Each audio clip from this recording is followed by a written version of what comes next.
नमस्कार, वंदे मातरम। मैं हूं श्यामगिरी। आप देख रहे हैं हमारा चैनल मुद्दा भारत का। आज का हमारा मुद्दा कोई राजनीतिक नहीं है, बल्कि राजनीति से उठ के जो है एक अलग मुद्दा है।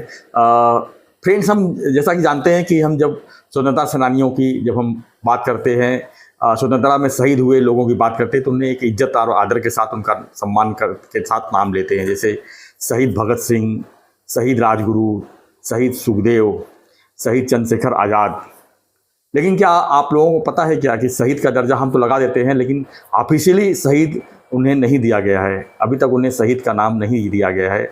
और उन्हें जो है भारत रत्न की मांग जो उठ रही है वो भी नहीं प्राप्त हो पा रहा है, क्योंकि आज़ादी के पहले जो भी चीज़ें हुई है उसमें सरकार हस्तक्षेप करना नहीं चाहती है। ठाणे से एक आवाज़ उठी है और संग्राम फाउंडेशन की तरफ से जय हिंद अभियान के तहत ये आवाज़ उठाई गई है और इसके लिए दिल्ली में आंदोलन भी किया गया और मांग की गई कि जो शहीद लोग हैं, जो शहीद सेनानी हैं, उन्हें जो है सम्मान के साथ उन्हें भारत रत्न दिया जाए, उन्हें शहीद का दर्जा दिया जाए। लेकिन अभी तक ऐसा हो नहीं पा रहा है। तो आज हम इसी के मुद्दे के तहत जो है हम आपके साथ रूबरू हो रहे हैं और हम जो है संग्राम फाउंडेशन के जो अध्यक्ष हैं उनसे हम बातचीत की है कि आखिर में उनका इसके पीछे मकसद क्या है और क्या चाहते हैं, क्योंकि ये काफ़ी देश से जुड़ा हुआ एक सम्मान की बात है। अब तो आइए चलते हैं संग्राम फाउंडेशन के जो अध्यक्ष हैं गोपाल सिंह और उपाध्यक्ष हैं दीपक कुमार त्रिपाठी, इनसे हम रूबरू होते हैं और जानते हैं कि शहीद का दर्जा देने के लिए जो है किस तरह का प्रयास कर रहे हैं। सर्वप्रथम तो मैं आपको धन्यवाद कहूँगा। मुद्दा भारत का जो आपका जो चैनल है, श्यामगिरी सर जी, आपने ये मुझे मौका दिया कि इस प्लेटफॉर्म पे अपनी आवाज़ उठाने का। मैं इस अभियान का संचालक और मेरे मित्र सह संचालक दीपक त्रिपाठी जी, हम आपको इसके बारे में थोड़ा बहुत हम बताएंगे। जो आप अभियान जो बता रहे हैं, जिसमें जो आप बता रहे हैं संग्राम फाउंडेशन और जय हिंद अभियान, संग्राम फाउंडेशन एक संस्था है जिसके तहत ये जय हिंद अभियान हम चला रहे हैं। जो ये टाइटल है जय हिंद अभियान, इसमें हम सारांश में अगर मैं बताऊं तो जो फ्रीडम फाइटर, जो क्रांतिकारी थे, जो इस देश को आज़ाद करवाने के लिए जो शहीद हो गए, जैसे भगत सिंह, चंद्रशेखर आज़ाद, राजगुरु जी, सुखदेव जी, ऐसे अनेकों क्रांतिकारियों को अभी तक आधिकारिक रूप से हुतात्मा का, शहीद का दर्जा नहीं मिला हुआ है। इसके लिए हम प्रयास कर रहे हैं सरकार से कि आप इन्हें वो दर्जा दीजिए। बहुत बार ऐसा हुआ है कि हम जब इसकी शुरुआत ऐसे हुई है कि जब हम इस फाउंडेशन की हमने शुरुआत की थी तो हम सामाजिक कार्य करते थे हम लोग। और सामाजिक कार्य करते हुए मतलब आप देखेंगे बहुत सारे आज समाजों में देखोगे, आप देखेंगे कि ठंडी में कंबल बांट दिए या कभी किसी गरीब का दवा का खर्चा अगर इन्होंने कर दिया, तो ऐसे छोटे मोटे काम हम करते थे। हमारे एक जज थे, हमारे मित्र थे, मित्र नहीं, हमारे से काफ़ी सीनियर हैं।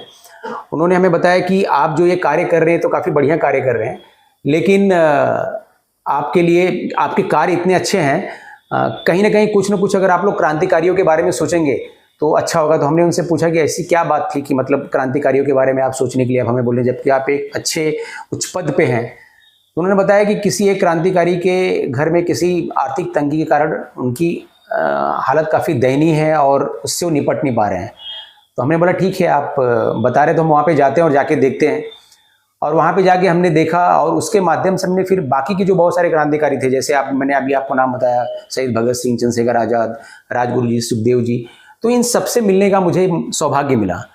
और जब ये सौभाग्य प्राप्त हुआ तो इसमें एक मुद्दा उठ के आया। मुद्दा क्या, एक बात उठ के आई कि अभी तक ये सारे क्रांतिकारियों की जो परिवार के लोग हैं, एक मांग ये सरकार से कर रहे हैं कि कम से कम हमारे इन क्रांतिकारियों को हुतात्मा का दर्जा मिल जाए। तो मुझे भी इस चीज़ का शौक लगा कि भैया देश को आज़ाद होके 75 साल के ऊपर हो गए हैं। मतलब जिस समय हमने अभियान की शुरुआत की थी 7-8 साल पहले, 75 साल नहीं हुए थे। मतलब इतने वर्षों के बाद में भी अगर आप ये मुद्दा उठा रहे हो कि उन्हें शहीद का दर्जा मिले, तो सोचने की बात है। तो वाकई में फिर हमको जब ये पता चला तो हमने इसके बारे में काफ़ी विस्तृत जानकारी ली और हमने सरकार के पास में आरटीआई के थ्रू इसके बारे में जानकारी प्राप्त करना चाहा। तो सरकार की तरफ से हमको सिर्फ एक ही उत्तर मिला है कि हमें इसके बारे में कोई जानकारी नहीं है। तब हमें ऐसा लगा कि नहीं, इसके और डीप में जाना चाहिए। और डीप में जाने के बाद में हमने फिर ये चीज़ देखा कि ऐसे बहुत सारे क्रांतिकारी के परिवार के लोग हैं जिनकी आर्थिक हालत भी ठीक नहीं है, जो शहीद के दर्जा के लिए भी लड़ रहे हैं। और जब हम डीप में गए और डीप में जाने के बाद में हमको पता चला कि इसका रीज़न क्या है। तो आप देखेंगे जब देश आज़ाद हुआ था, तो देश आज़ाद होने के समय 1947 जब देश आज़ाद हुआ था, तो उस समय नहीं बोल के 80-90% जनता जानती होगी कि शहीद भगत सिंह कौन है, शहीद चंद्रशेखर आज़ाद कौन है, चाफेकर बंधु कौन है, वीर सावरकर जी कौन है। लेकिन जैसे जैसे समय चलता चला गया, समय बीतता चला गया, 75 साल हो गए हैं, अगर आज आप पूछोगे जो आज की जो जनमानस है, जो आज की जो जनसंख्या है, तो आपको इसमें से, मैं शायद ज़्यादा बोल रहा हूँ, 20-30% लोग को भी नहीं पता होगा इन क्रांतिकारियों के बारे में। अगर मैं बोल दूं किसी को, हाँ भगत सिंह, चंद्रशेखर आज़ाद जी या सुखदेव जी के बारे में इसलिए पता होगा उनको क्योंकि इनके बारे में काफ़ी सारी मूवीज़ बन गई हैं, लोगों ने देखा है, तो हमें ये पता है। ऐसे बहुत सारे क्रांतिकारी जिनके बारे में लोगों को नहीं पता होगा। तो हमने फिर शुरुआत की कि इनके बारे में पाठ्यक्रमों में नहीं पढ़ाया जा रहा है। पहले पाठ्यक्रमों में पढ़ाया जाता था, अब सिर्फ एक लाइन में ही है। इनके ऊपर पूरा उपन्यास लिखा जा सकता है। मैं अगर थोड़े में सारांश में अगर आपको बताऊं चंद्रशेखर आज़ाद जी के बारे में बताऊं, जब देश आज़ाद हुआ तो उस समय 2 गठ थे, मतलब 2 थे, एक नरम दल और एक गर्म दल करके ऐसे थे। नरम दल के नेता आप लोगों को पता ही होगा कौन कौन थे, उनको सारा सम्मान मिला। मैं किसी का विरोध नहीं कर रहा हूं, उनको मिलना भी चाहिए सम्मान। लेकिन जो गर्म दल के नेता थे, जो HSRA, Hindustan socialist Republic association जो था, जिसको लीड करते थे चंद्रशेखर आज़ाद जी, उनके अंडर में जो थे, जो साथ में मिलकर जिन्होंने देश को आज़ाद करवाने के लिए काम किया, जैसे भगत सिंह, राजगुरु, सुखदेव, इनको वो नहीं मिला। क्यों? ये भारत रत्न के हकदार नहीं है। आज आप देखोगे पद्मश्री, पद्म विभूषण, पद्म भारत रत्न बहुत सारे लोगों ने खुद जीते जी अपने लिए भारत रत्न लिया है। इनसे बड़ा योगदान था क्या उनको देश को आज़ाद करवाने के लिए? तो क्या ये तो हमने ऐसे बहुत सारी मांगे रखी हैं, इन्हें भारत रत्न मिले, पाठ्यक्रमों में इनके बारे में बताया जाए, इन्हें हुतात्मा का दर्जा मिले। बड़ी बड़ी जो सड़कें हैं, जो नेशनल हाईवेज हैं या जो ये हैं, आप उनके नामों से रखो। हमें बहुत बार ऐसे बोला जाता है कि सर जी आप बोल रहे हैं तो ये तो हमारे दिलों में रहते हैं। मैं मानता हूँ आपके दिलों में रहते हैं, लेकिन आप जब तक हैं तब तक आपके दिलों में हैं। जैसे मैंने आपको बताया ना, 1947 में 70-80-90% लोगों को पता था कि ये क्रांतिकारी कौन थे। अब आगे 20-30% में आ गए। आपको लगता है 100-150 साल के बाद में, जब इस देश की जनसंख्या आज 150 करोड़ है, 140 करोड़ लगभग है, जब ये 200, 250, 300 करोड़ होगी, तो लोग अपने रोजी रोटी पे जाएंगे कि इनको याद करेंगे? हम यही मांग कर रहे हैं कि आप इनको लिखित रूप में वो सम्मान दीजिए। आप इनको, जैसे आप देखेंगे कि सम्राट अशोक के बारे में कहीं ना कहीं लिखित था, तो हमको आज उसके बारे में पता है।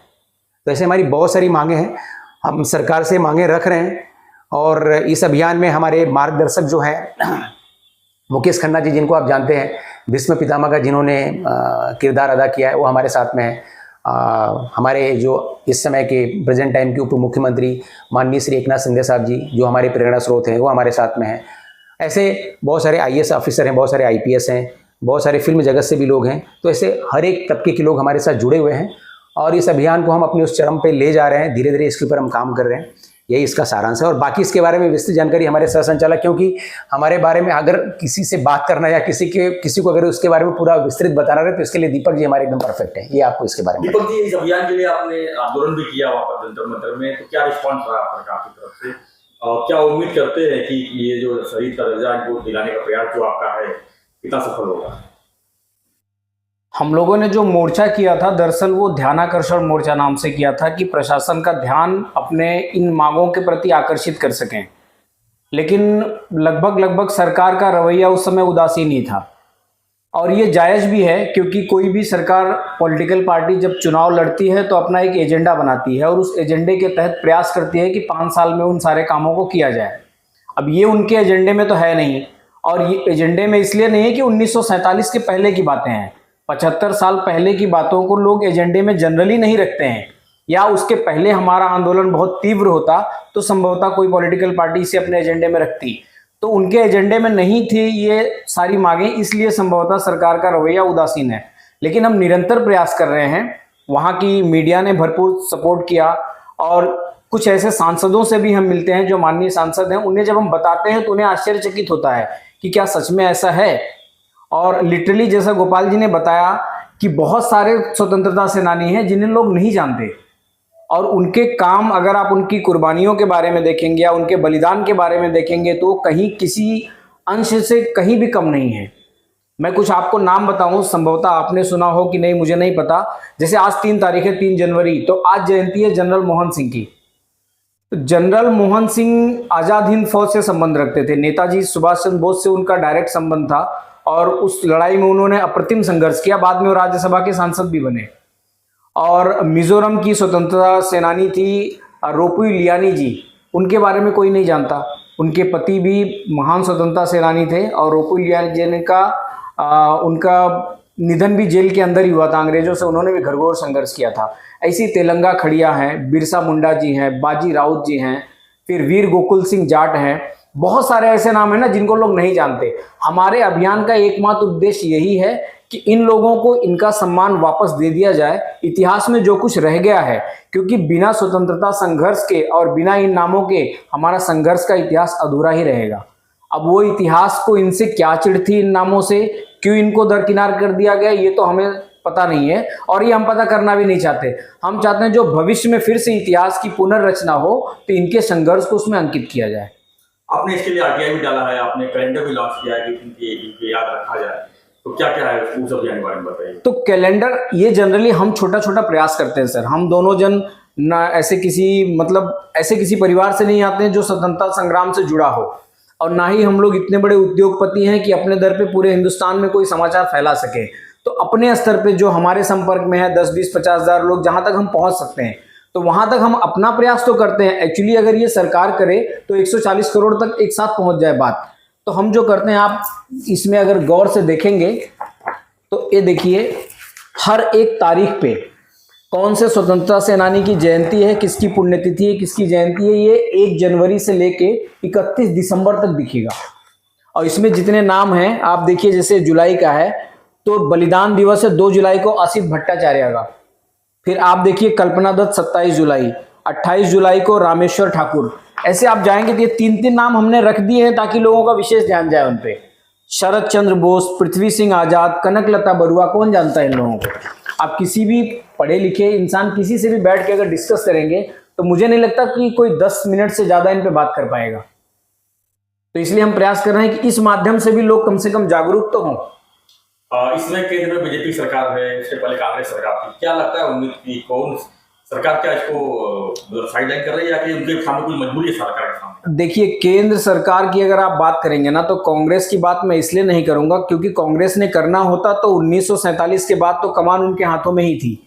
वो तो यदि कोई और होता प्रधानमंत्री या उस समय जो सत्ता में थे तो सर्वप्रथम देश आजाद होते ही सभी स्वतंत्रता सेनानियों के नामों की सूची मंगवाता, सबको एक साथ सार्वजनिक रूप से सम्मानित कर, सबको वो दर्जा देकर, वो सम्मान देकर वहीं कृतार्थ हो जाता। परंतु ऐसा हुआ नहीं। अब बीजेपी की सरकार आई है लगभग 1990 के बाद से इनका जो चहल पहल चालू हुई है उसके बाद हुई है।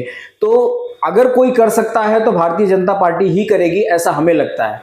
इसलिए हमें अपना संघर्ष और तेज करना है। हम भारतीय जनता पार्टी के खिलाफ नहीं है, लेकिन हम जानते हैं कि वो ये कर सकते हैं तो उन तक आवाज पहुंचाना बहुत जरूरी है।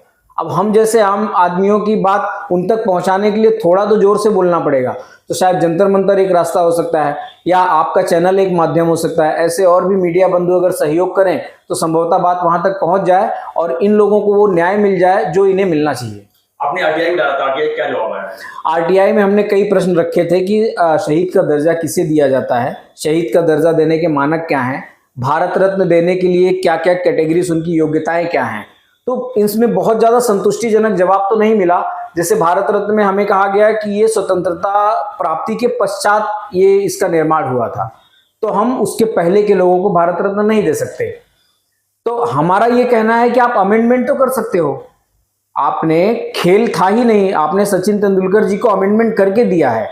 हमारे देश की शान है सचिन जी, आपने उन्हें बदला, उसके जो योग्यता का मानक है उसको बदलकर उनको दिया। तो उसको थोड़ा सा बहुत बदल के आप भगत सिंह को भी दीजिए, थोड़ा बहुत बदलकर आप चंद्रशेखर आजाद को दीजिए। Chandrashekhar Azad Hindustan socialist Republican association के निर्विरोध कमांडर इन चीफ थे।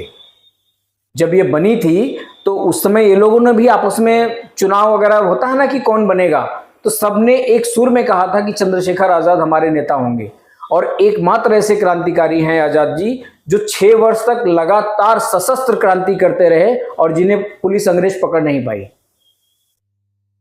आजाद के बारे में भी लोगों को बहुत कम जानकारी है सर। 27 वारंट अंग्रेजों ने जारी किए थे उनके खिलाफ, कौन जानता है इस बात को। 5-5 हजार के कई इनाम उनके ऊपर रखे गए थे। उस समय सोना 14, 15, 10 रुपए में तोला में आता था, आज वो करोड़ों में जाता है। अंग्रेजों ने सैकड़ों लोगों को सरकारी नौकरी दी थी सिर्फ इसलिए कि आप चंद्रशेखर आजाद को पहचान लो। बाकी आप सरकारी सुविधा लो, सरकारी पेंशन लो, सरकारी वेतन लो और कुछ मत करो, सिर्फ कहीं आजाद जी दिख जाए तो बता देना। तो आप सोचिए आजाद जी कितने बड़े सिरदर्द और खौफ थे अंग्रेजों के लिए। जब भगत सिंह, सुखदेव, राजगुरु बंद हो गए थे लाहौर कॉन्स्पिरेसी केस में, असेंबली बम कांड केस के बाद, तो चंद्रशेखर आजाद को यह लगा कि अंग्रेज कहीं इस भ्रम में ना आ जाएं कि क्रांति खत्म हो गई है। वो लड़ाका अकेले लखनऊ में जाके वायसराय की ट्रेन को बम से उड़ा दिया, अकेले। यही दिसंबर का महीना था, घनघोर ठंड उत्तर भारत में, ये महीने में जनरली कोई बाहर नहीं निकलता। अकेले एकदम भोर में, जब एकदम घना कोहरा छाया हुआ था, जाके उन्होंने वायसराय की ट्रेन ही उड़ा दी, सिर्फ इसलिए कि अंग्रेज भ्रमित ना हो कि 3 शेर को आपने बंद कर लिया है तो भारत अब क्रांतिवीरों से हीन हो चुका है। तो ऐसे चंद्रशेखर आजाद के बारे में आप उनको भारत रत्न दीजिए, आप उनके नाम पे स्टेडियम बनाइए, उनके नाम पे लाइब्रेरी बनाइए, एटलीस्ट कोई रेलवे स्टेशन बनाइए, कुछ तो बना दीजिए। आज हम दोनों जन बात कर रहे हैं, संभवतः सुन के कल को आपको भी ठीक लगे कि ऐसे नाम लेने चाहिए, लेकिन सर 140 करोड़ हैं, जब 250 करोड़ होंगे तब लोगों के पास फुर्सत नहीं होगी। इतनी गलाकाट प्रतियोगिता होगी कि लोग बस अपना पेट चलाने में ही पूरा जीवन बिताएंगे। इन्हें लिखित रूप से कहीं दर्ज कर लिया जाए, 800-900 साल बाद की पीढ़ी जब जानना चाहे कि स्वतंत्रता संघर्ष क्या था, तो उन्हें वास्तविकता से परिचय कराया जा सके। ये हमारा प्रयास है।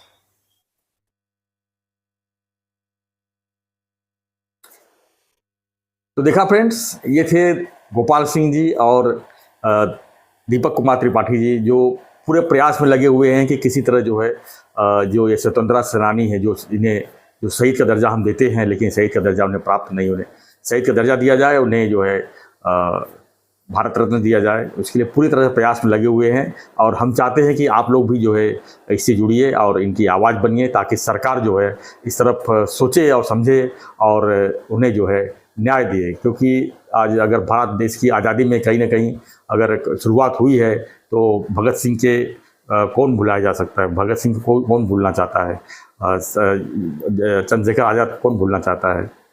तो लेकिन हम उनको आदर सम्मान देते हैं, लेकिन जो उनको जो हक चाहिए वो नहीं मिल पाता। आज उनके परिवार जिस हालत में है वो कोई जानता नहीं है। और इनका मुख्य उद्देश्य तो यही है कि जो अभियान का मुख्य उद्देश्य यही है कि जो शहीद हमारे सेनानी थे उन्हें आगे वाली पीढ़ी जो है उन्हें याद करे। तो आप इस अभियान से जुड़िए और बने रहिए हमारे साथ। ऐसी खबरों के लिए देखते रहिए हमारा चैनल मुद्दा भारत का। चैनल को लाइक, शेयर और सब्सक्राइब जरूर करें, ये हमारा रिक्वेस्ट है। धन्यवाद। जय हिंद।